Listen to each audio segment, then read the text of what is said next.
Good evening and welcome to Roundtable. Today at the Roundtable, we are going to interview right now a corporate radical. He's a social sculptor. He's also a sports patron and he's an artisan as well. And he's also into many things. By now, you must have guessed who he is, but if not, he is the group director of the MAS Group's holding, and also he is the director of MAS, managing director of MAS Intimates. He's Mr. Dian Gomes.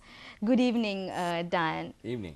So there's so many things to actually talk about you. So I think it's best that you give us the introduction, though no, you don't really need an introduction as such. But I think being a very good storyteller as well, I think it's good for me to give that to you to talk about the post that you are in and other posts at the time, and also the other leadership awards you've received. My current job is I'm a group director of MAS Holdings and the managing director of MAS Intimates, and also heads corporate HR, branding and social responsibility. I've been involved in different organizations. I was president of SEMA a few years back. I'm the vice president of the National Olympic Committee, and I was the president of Sri Lanka Boxing for a number of years. So in addition to my work, I like to get involved in a lot of other areas, which makes a difference to my life and to difference to a lot of others. Regarding awards, there are a number of awards I won, but at the end of the day, awards means nothing. It's what you make out of awards, and I'd be more interested in making a difference to people than winning awards.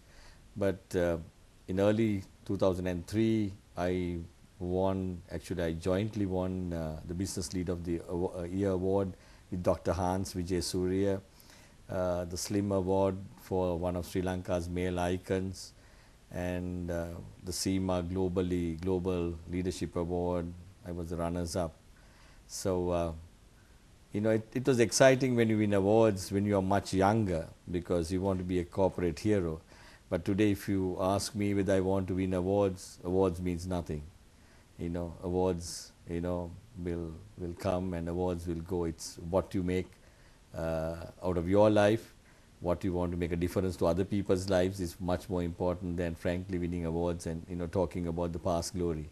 So when we talk about making a difference, Dian, I think that is the key thing also in a phase like this where Sri Lanka is now, when it's a post-conflict era, and with your expertise in so many fields, what can you actually tell? Because if you are thinking of taking Sri Lanka to the next level, something that is extremely important is be it corporate entities, be it SMEs, be it government institutions, that people and institutions need to be results oriented and create a winning culture. And as a person who has basically even won awards and done it in the field, what can you tell with respect to Sri Lanka and creating winning cultures?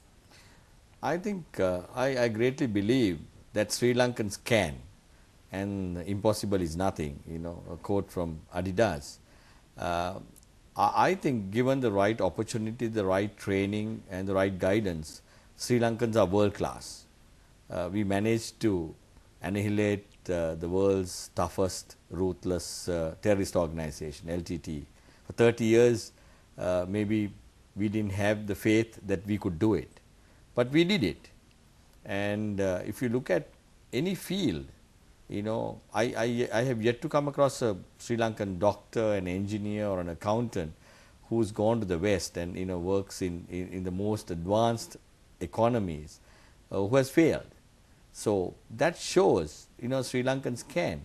So I go, when I wake up in the morning, I go to work thinking we are going to win, and my team can win. Whether it's sports, whether it's my corporate work, you go with that feeling and the faith that we Sri Lankans can. So first of all, you have to have that faith that you are in a winning team and that you are going to win. And also, Dian, you are also heading a company where directly about 15,000 employees are reporting to you. So in a context like that, how do you actually get the best out of people? What examples can we take in actually motivating and inspiring the workforce to go to set targets? How have you done it throughout? I think, first of all, I would say you have to walk the talk. You know, if you are a leader, I mean, I had to manage large number of people, and each of the plants like Slimline, which has 5,000 people in one site in Pannala, or Unicella, which has 3,000 people at Panadura. How do you motivate them? You know, first of all, you need to align them into the company's vision, and bring about credibility of your leadership, that you need to walk the talk. If you ask me how I devote my time, 60% of my time, I run an organization which is about 30 billion rupees, and 60% of my time running a 30 billion company, I spend on people. I walk into plants, I would talk to people, and what I would ask is, you know, how can we run the race faster? How can we eliminate the waste? So things, simple things like that. You know, you don't need to talk about great leadership philosophies or great tactical or strategic stuff. Start with the basic stuff, you know, understanding the human behavior. What makes a girl who comes to work and sits in a machine? What does she want? You know, how do you inspire her? So you look at what is the thread? I mean, years, you know, working in Pannala in my much younger days, I realized what makes them tick, what makes them, you know, come together to work. You know, you have to create a brand and to give them some respect, that they are no longer juki operators. They are part of Slimline, you know, team Slimline. You know, to give them absolute some pride. And what are the alignment techniques that, you know, you would use? I can remember in early, I think 1996, I went to Harvard Business School, and they taught me how to align organizations, and I came back more confused, because how could I use the Harvard Business School principles into a village in Pannala to bring 2,500 people into a aligned organization.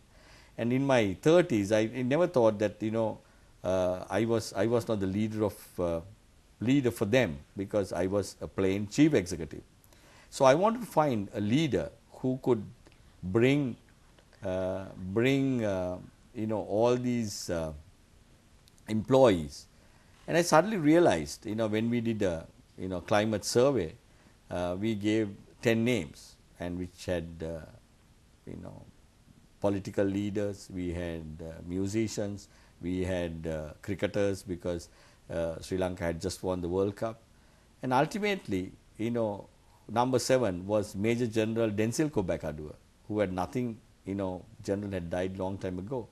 But at the end of the day of the climate survey, I've realized that General Kobakadua got 99% of the votes, and I was shocked. And I realized